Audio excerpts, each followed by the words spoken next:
Welcome home. We are WNST, AM 1570, Taos of Baltimore. We are Baltimore positive into a victorious Purple Week. No purple therapy around here. You got an extra day and a half before the Lions even show up around here. Gives me time to get over to the Beaumont in Catonsville. I have some remnants of the Lucky Sevens. I also have the Pressure Lux. Whammy, whammy. Put the whammy on Joe Flacco on Sunday. And I will have the Raven scratch-offs as well by Tuesday. So I'll be holding them up by the time that the Detroit Lions and their bloated 52 points get here. The Ravens had their own bloated offensive efforts here this week. Luke Jones was in the tiny little Kevin Byrne press box up in the corner of the stadium, where I actually had a shot of like me in the corner of my seats in section 6 in Memorial Stadium, very similar to your press box perch, although the beer was cheaper in section 6 in 1996. But 30 years Jo, Ray Lewis. I'm like, where's Ed Reed? And then I realized, oh, it's just about like the 96 thing. I don't really know what they were doing. Luke, to be honest with you, I'm still in the halo of my blue and white and seeing the big wheel on the stage at Union Brewing when I had a delicious Zadie's lager doing the C. He can't do both arms. He said, I can only do one arm. So he did COLTS, Colts. And, dude, I had no offense to your Ravens experience and getting to hang out with Chad Steele and Jerry Coleman and John Harbaugh on a Sunday. I hung out on Saturday, and I didn't even talk to Burt Jones because I'm a little intimidated by him, and everybody was trying to get at Burt, and I just wanted to like have Joe Ehrman give me a hug, and have Renata Linhart give me a hug, and just those players. But what a weekend! And to pass the torch to you, I want to give this to you because I went searching through our files over the weekend because I had a lovely young lady come up to me at the Colts event. I had a lot of people come up to me at the Colts event, by the way. By the way, they love our work, just so you know. They like you more than me. And there was a sign on the way out that says Luke Works. And I took a picture of it, and I'm going to share it with you. It's going to become a new meme around here, I think. Luke Works. I swear to God, there's a place called Luke Works in the Union Brewing. It's right next to the Charmery, right next to the ice cream Check store. it out. Take a picture there. It's funny. I'll send it to you. But this young lady came up to me about an hour in. By the way, my wife loved the food. She's like, best effing food ever, ever, ever. My wife was carrying on about that pit beef over there. So good job, Union Brewing. That's all I'm going to say, Adam. Um, she says, I know you from the internet. I'm like, oh, do you? She's like, yeah, I'm Ted Marchibroda's granddaughter. I'm like, Oh, do tell. She's about your age, dude. And all of her memories, in regard to Ted are about like her being a young lady teenager coming of age like you. She knew everything about Ted. I told her I was at the Harbaugh game in Pittsburgh where Ted almost went to the Super Bowl with Syracuse as a Colt. She said I was there too. And then of course a week later he's here. I found the whole day of radio I did the day he got hired, 2/15/96. We didn't have a name. 2/15/96. Think about the date on that. We didn't have Ray Lewis. We didn't have John. We didn't like. I found tapes to send her over the weekend, and I'm thinking it was a glorious weekend, and I'm glad that.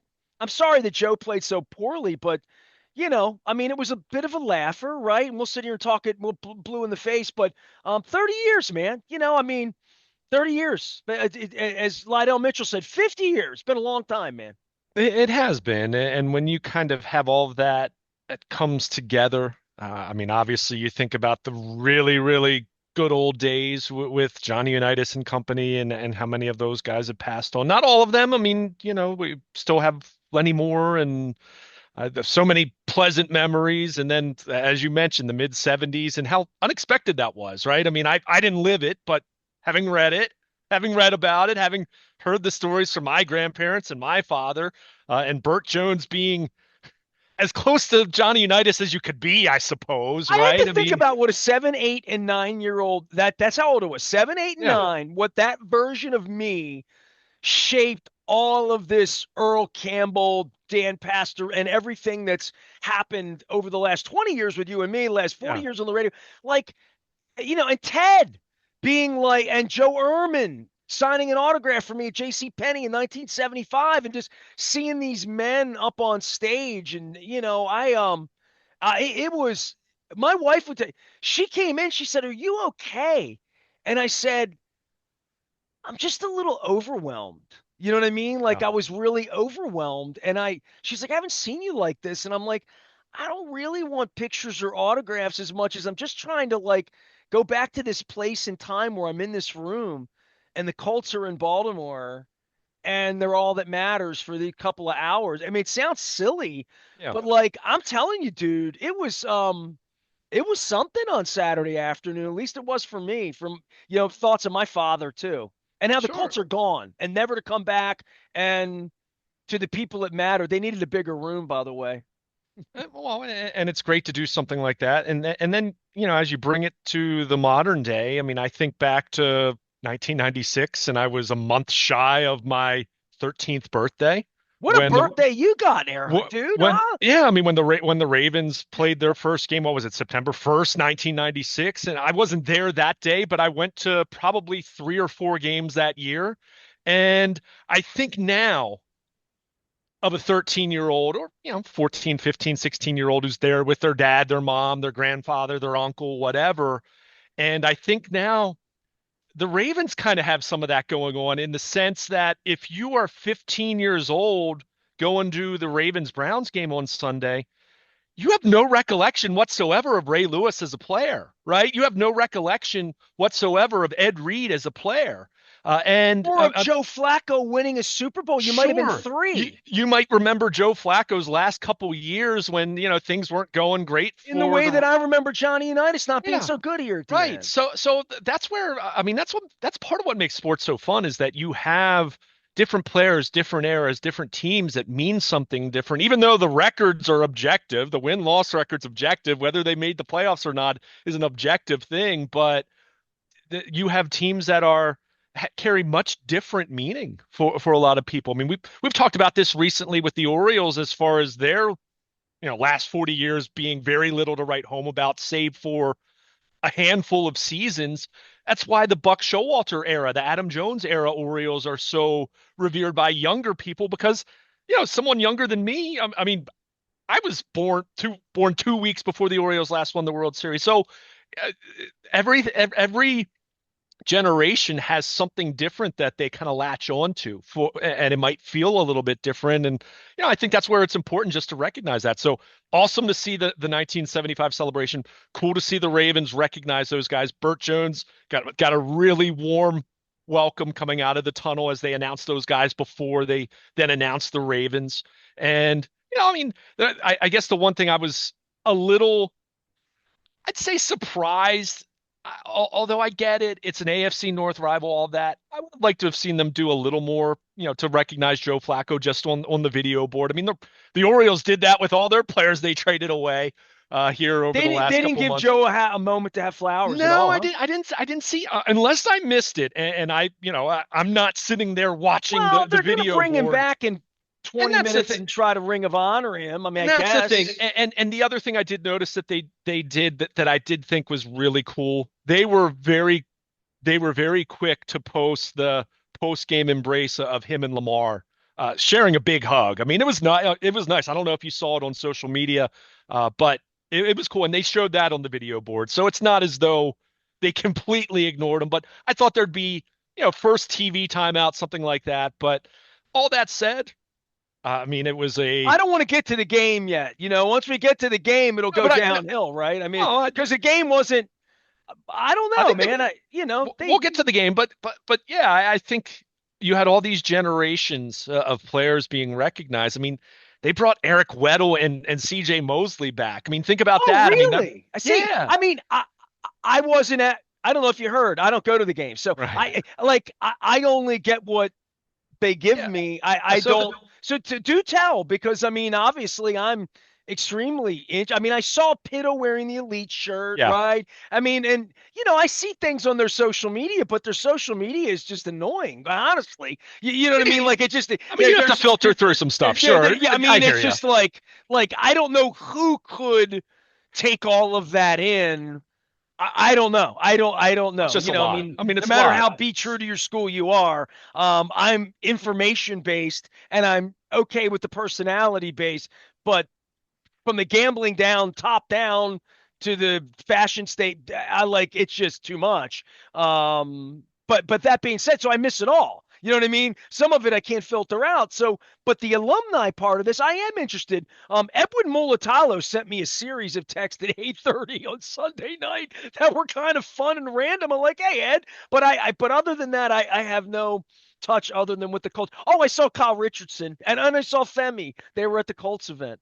Yeah, the way they now the halftime ceremony, it came across as disjointed. And again, I'm looking at the game stats. Like, yeah, I have different objectives than solely just soaking it in like a Ravens fan would. But that part seemed a little disjointed to me. But they had, I thought, kind of right off the bat, I mentioned that they announced the 75 Colts. The plenty of 75 Colts came out. That was great to see. The legend of the game was Ozzie Newsome, and Ozzie well enough to know that that's not something Ozzie would want to do, generally speaking. But it was cool. They announced Ozzie as a legend of the game, and the legend of the game, as you know, they announce literally right before kickoff. That's something they do moments before they kick off the game. So Ozzie comes out, and then right behind him was Ray Lewis and Jonathan Ogden, each of them holding a Lombardi trophy. I thought that was cool. For something as far as everything they tried to do with the halftime ceremony, that was the most that came across as the most authentic, genuine, really cool moment because here's Ozzie Newsome, who I always forget this, and I think so many people forget how young he actually was as the general manager of the Ravens. Even though his official title wasn't GM yet, but 96, he was running the show. But he was, what, 40 years old? I mean, he was not nearly. It's funny. And I had universally scoffed at as Oh yeah, like there Art was this idea of what's he Modell's doing? stepson. Yeah, Yeah, exactly. exactly. Yeah. And it's funny. I had a brief conversation with my mom Sunday night, and she was kind of asking me, what you just did as far as what was it like and all that. And she asked me, she's like, how old's Ozzie Newsome now? Like, is he in his 80s? I'm like, no. I said, Ozzie's 69. Like, people think that he's like this really much older than he actually is. I mean, he took over that role when the Browns became the Ravens at a very young age. But boy, he was really good. But I just thought that moment, the legend of the game moment, with Ray Lewis and Jonathan Ogden flanking him, holding the Lombardis, his first two draft picks, two Hall of Fame players, not just Hall of Famers, but like elite of the Hall of Fame players. That was cool. That was cool. The halftime thing, it's always rushed at I was going to say, it's like, always rushed. let me have a So minute on this because, like, I've done a million of these across stadia everywhere, across Monday Night Football celebrations for Dan Marino in the driving rain in Miami at halftime. Like, I've seen all of these Yankee Stadium tributes and all of this. Baseball does it better. yeah, Hockey does it pretty well because, like, they can do before a game, the spotlight's down, you get a moment. Football, no time for it before the game, no oxygen for anything to have that pre-game thing that like the Orioles had a couple of weeks ago with Ripken or that in-game moment. The halftime thing, dude, I mean, I've seen Lawrence Taylor get honored with Bill Parcells at Giant Stadium and nobody cared. I mean, it's just sort of like halftime people are pissing, I drinking, was just gonna eating, say. running around and there's no oxygen for it. So I just think I mean, I'll go back to Eagles season ticket. I was Eagles season ticket holder for years and they bring Chuck Bednarik out. They bring it just didn't matter. And the Colts the same thing. I mean, I think we have association, you and me specifically, a bias because of baseball and how good baseball's been. When I bring Charles Steinberg on here, we talk about the last game at Memorial Stadium or, any of the 21-31 stuff or the way John Miller used to hold court with these celebration type of things. Football, the halftime thing doesn't lend itself to being memorable. It's the bowl's never full. You can never really hear it real well. It's rushed. It's just never great. And I think that's unfortunate. They'll put Flacco into the ring of this or the hall of that, or they'll do their 3 minutes. Nobody will be paying attention. And to your point, the 15-year-olds will be 22 then, and they don't remember Joe Flacco Yeah, I mean, any more than some people were there like Eddie Murray. Who's that? Like, okay, yeah, I mean, and that kind of goes to what I said though about the generational thing. I mean, let's face it, let's call a spade a spade. And I say this with no disrespect to the 75 Colts because I have a lot of respect for the 75 Colts just because I love Baltimore sports history. I mean, I didn't live that era, but let's face it, most people that are attending a Ravens game in 2025 don't have many they have memories. no idea who George Oh, Coons is. yeah, I mean, they No might not doubt. even know who And those George guys Coons are. is a borderline Hall of Famer. So, Could have, should have been, and so I that's where, told him that on behalf of my so that's father. where you saw. I mean, Burt Jones was kind of the exception, Lydell Mitchell the exception, but the others who got the warmest welcome, Bruce Laird and Stan White, who clearly have younger generations know a little more from a broadcasting standpoint, not just as a player. So having done work, covering the Ravens over the years. And it's fine, right? I mean, it doesn't have to be a home run, and to your point, I mean, it's tough to do it at halftime. I mean, as I just, or as you just said, I mean, that was the first thing that came to mind. That's what people are wanting to use the restroom, especially if you were tailgating before the game and you've been at it for a few hours at that point in time, breaking the seal or whatever. But it was still cool. And I mean, it's regardless of how it comes across, regardless of how many people stay in their seats at halftime, it's just special to think, and that's where I had some memories of when I was 10 or 11 years old, which Colts history was all I had at that point in time as a young Baltimore sports fan. As far as football went, that's all you had. You had memories and Were you a these, fan of a team when you were 10? yeah, I mean, I and never this, asked you this. and I this is mean, good, and did you this is have going a to 49ers? Like my kid, I like the yeah. 49ers for a couple years. I mean, I liked Joe Montana. I love Jerry Rice. I mean, I did, and I even when Montana was traded to the Chiefs, when he ended up in Kansas City, I liked them for 5 minutes too because I just like Joe Montana. I mean, but that said, it's not like I So Joe begged my. Montana was your first superhero quarterback in the Yeah, I league. suppose. I mean, Okay, all right. and yeah, I That's mean, it not wasn't uncommon for somebody your age. exactly. I mean, that's the thing. It's very unoriginal, right? I mean, there's nothing. Yeah, my kid was of the 49ers Bills era where like, as long as it wasn't the Redskins or the Giants or the Cowboys, I was cool with it. You know what I mean? I mean, Like it, I think back to my closest friends when I in 1993. A couple of us like Joe Montana. So at that point it was the Chiefs, but the 49ers before that.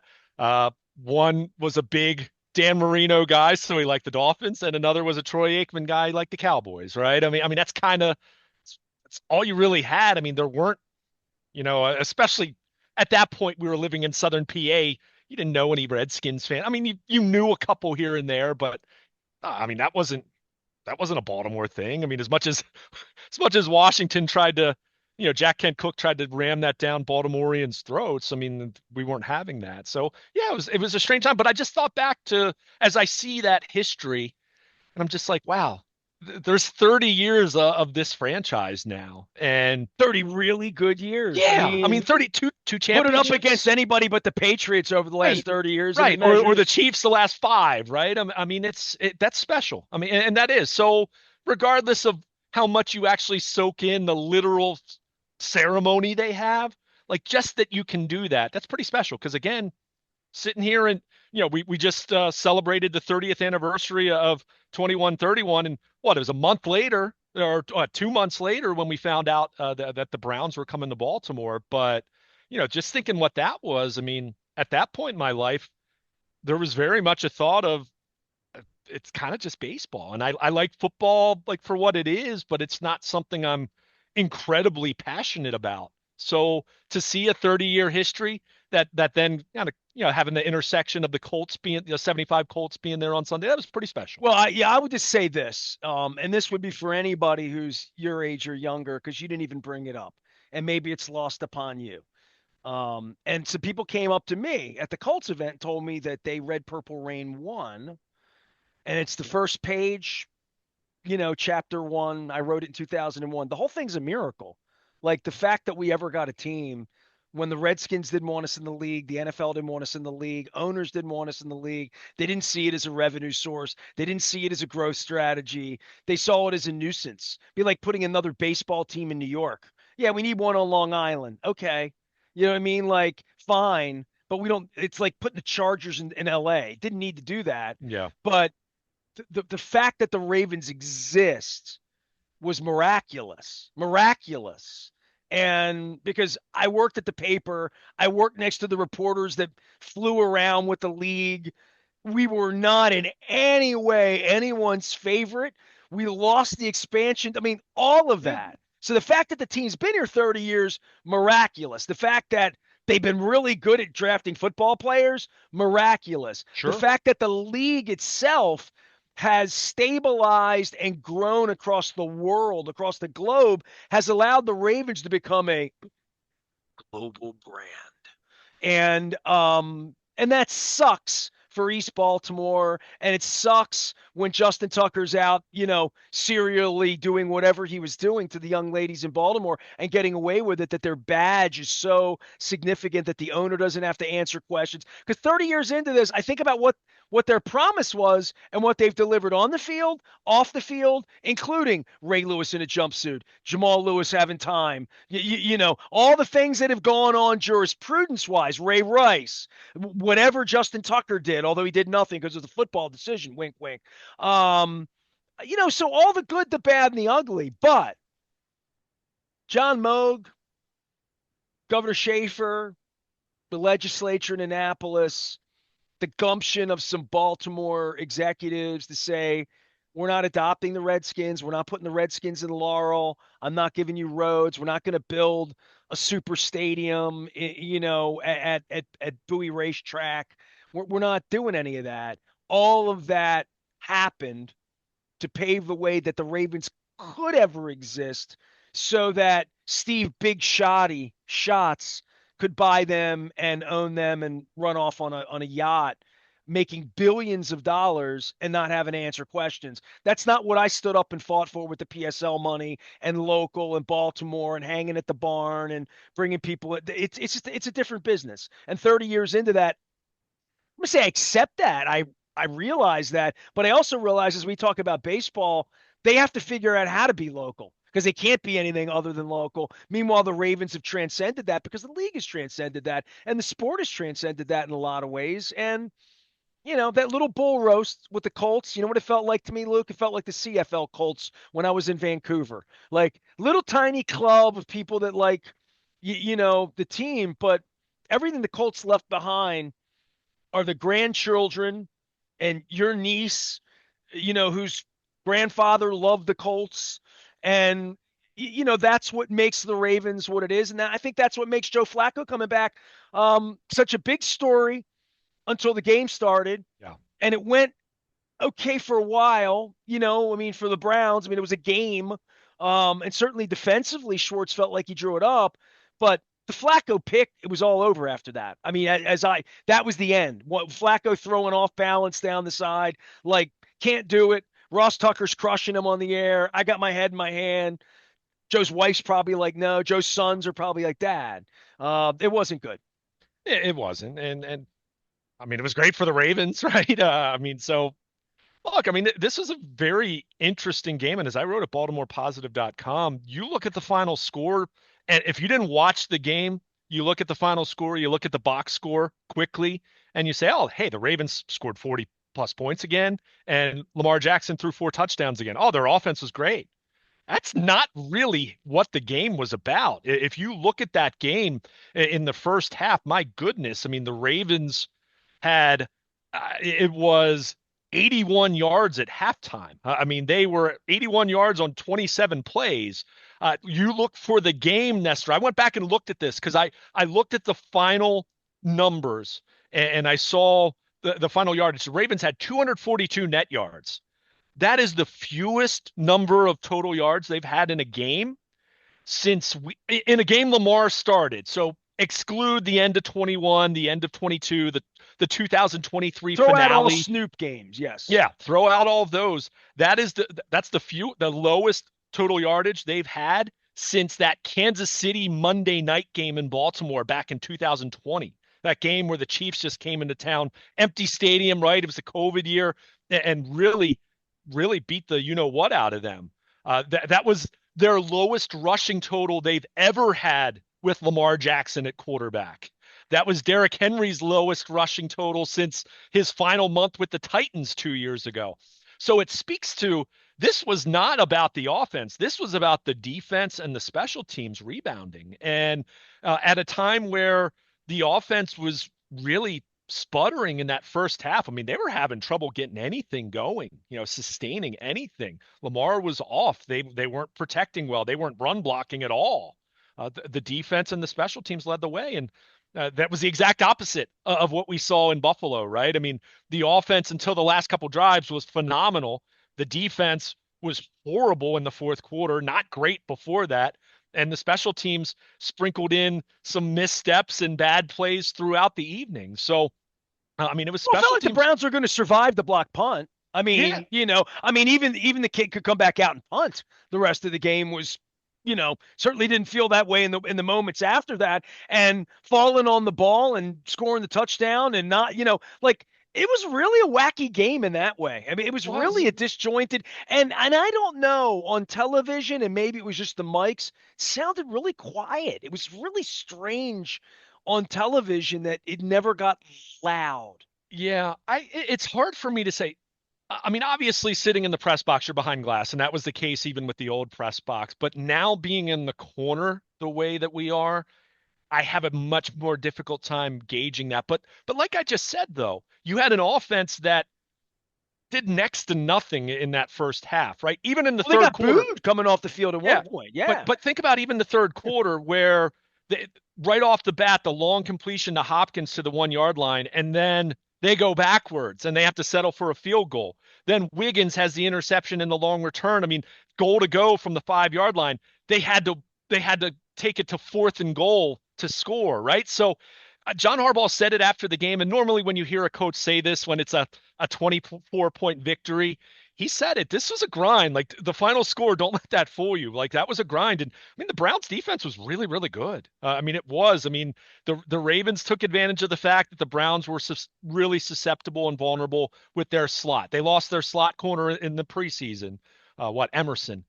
So that was the thing that the Ravens were able to take advantage. And I mean, Devontae Walker catches 2 touchdowns, didn't even play an offensive snap last week. So how random is that? And Tylan Wallace had the big sequence. He recovers the fumble and then catches the touchdown on the next play. So it was, even though you look at the final score, you look at the fact that Lamar threw 4 touchdowns, and don't get me wrong, the offense got going in the second half. I mean, that's obvious, but it was the defense giving them short fields. It was the special teams doing what they did. I mean, the Ravens had 2 drives the entire game that were longer than 36 yards. I mean, just put that into perspective. When you score 41 points, that tells you, man, the defense and the special teams did some very serious lifting in that football game. But it's a good thing. If we've learned one thing from these first 2 weeks for a team that everyone touted as a Super Bowl favorite, we have, at the very least, week one collapse acknowledged, we've seen the immense upside that this team has if they can put all 3 phases together at once, right? And we understand over 17 games, you're not going to do that every week. And you're going to have, just like they did in week one, where the defense stunk. In week two, the offense didn't stink. I mean, that'd be crazy to say that, but they struggled in the first half. There's no question about that. I mean, like I said, statistically, it's one of the worst statistical games they've had offensively, like in terms of yards that they've had when Lamar has been quarterback, which one speaks to how high that bar is, but two, again, it speaks to the way that the Browns competed against them. So, I mean, it came down to this, that Browns offense just, and how much of it is a 40-year-old Joe Flacco? I mean, he's 40 years old. If there's any threat of pressure whatsoever, Joe can't move at this point in time. And maybe that's the difference between him now and where he was 2 years ago when he came into Cleveland and they had that magic carpet ride to the playoffs. But the their tackles could not deal with the Ravens edge guys, which, it's not like the Ravens are lining up Lawrence Taylor and Terrell Suggs in his prime, right? So there was that. They it tells you their lack of playmakers that Quinshawn Judkins, who just signed, returned to the practice field for the first time since June because of his off field and all of that. Yet look how much he played. I mean, that speaks to how desperate they are for playmaking abilities. So Kind of reminds me, didn't the Ravens bring in the veteran, the 6'4" running back, Latavius? Right? Latavius Murray. Oh Yeah, yeah, they brought him in like that was when Wednesday, they and he was lost. running the ball Sunday, right? Yeah, him and Devontae I Freeman, mean, because they that was still the had that. I mean, even like a Billick had that happen for a minute with like Terry Allen 100 years ago too, where like beginning of the season. But I've rarely seen that in the game of football where somebody yeah. walks into a building and I mean, he had 10 carries. Hey, I'm He just caught a thinking few just passes. risk of the ball. Giving Yeah, the ball to a running back's different than giving an assignment to a safety to some sure. degree. So, Luke, I want to break on this because I want to come back and break down Flacco, as well as Schwartz. That front four with Schwartz and that their ability to stop the run. Like, if I could have just snapshot Derrick Henry's day and sent that over and said, "This is what you're going to do to Derrick Henry," I'd think like, well, at least we were within a touchdown of winning the game. And it just wasn't mistakes, mistakes, mistakes. When you're a bad team, the thing that makes you bad isn't just the fact that you're bad, it's that you make mistakes. So, nonetheless, Luke and I are going to continue the conversation. We had a beautiful chat about corralling the Colts. I put some pictures up of Burt Jones. I did not talk to Burt, but I did talk to George Coons, who told me he's going to come on and talk about his McDonald's entrepreneurship. He is the French fry king of Las Vegas, of McDonald's, George Coons. I did not know this. So he's my dad's favorite player, so I'm looking forward to that. Joe Ehrman and I, which was the highlight of Saturday for me. Well, Ted Marchibroda's niece was the highlight, and seeing her smile and making me cry. But Joe Ehrman, man, I saw Joe Ehrman and he recognized me. He like lit up and he gave. It was like the sack pack was coming in on me. Him and Dutton and Fred Cook. Fred Cook couldn't be there, but John Dutton was there as well. I said to my wife, because by the way, dude, we brought Beanie Bob. Beanie I Bob had saw a that. beer. I saw that. Rasig loved that because Rasig made Beanie Bob. So Beanie Bob got a beer. He was a big hit, amongst the fans. Everybody wanted their picture with Bob, as they always do. But I brought Bob over, and just sitting there, and Joe Ehrman's there, but seeing that smile from Joe where he came after me like this, I said to my wife, "See John Dutton over there? John's having some pit beef." I said he was the first one that told her, "Say, up yours, buddy. Get me out of here. I'm going to Dallas." So I said, "We probably like Beanie Bob the best." Luke Jones is our reporter, even after blowout wins that weren't so blowouty. I guess we have plenty of work to do this week, but they get an extra day, and the Detroit Lions come in on Monday night. So we're going to be around all week. I'm going to be at the Beaumont on Tuesday. Councilman Pat Young's going to join me. My pal Chad Koss is going to come on and talk about democracy and civics and seventh grade social studies. And I have a few other guests that are going to come by, and I'm going to have the lamb chops. We're counting down the Tastiness 27th anniversary, all of it brought to you by our friends at Curio Wellness. We're down to number 4, number 3, number 2, number 1 this week. I'm slow playing it a little bit this week because we got a little extra oxygen now. And at some point, we're going to watch a little baseball before the week is over as well. So Luke and I are going to come back. We're going to break apart the game. We're going to talk about the post game. Luke was at the game. We did a lot about pregame, a lot about the 1996 Ravens, which is always fun for me. I am Nestor. He is Luke. More football ahead. We're WNST AM 1570, Towson, Baltimore. We never stop talking. Baltimore positive.